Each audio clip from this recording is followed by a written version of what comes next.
How to install on UI 7 icon on your Samsung Galaxy, any phone actually. Open your and search good lock. You can see the good lock, just install it. If you don't see the install option here, then simply go to Galaxy Store and search here good lock, good lock. Then this one, once download complete, press on open, and then you can see the theme pack. I already downloaded it. If you don't see the download, then just download this option. Download, I already complete the download.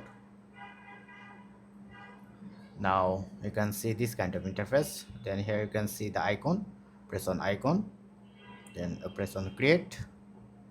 Now you can see the icon available here. Press on download and set a name, UI 7, and press on this icon, press on apply.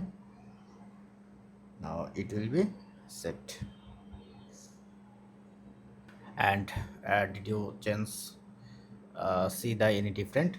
Comment below. That's it, thank you.